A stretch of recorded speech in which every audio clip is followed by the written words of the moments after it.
Good morning mga kanining. So ngayon ay day 2 ng kapo ng aking mga kitties. Kaya lilinisan ko muna ang kanilang wound and papakainin ko sila para hindi ako mahirapan.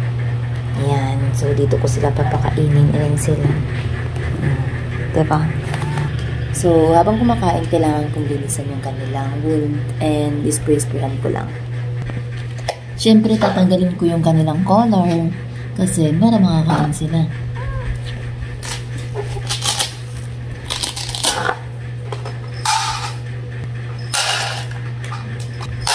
Yung spray natin.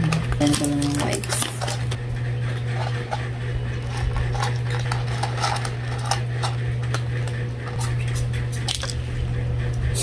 Tumakbo.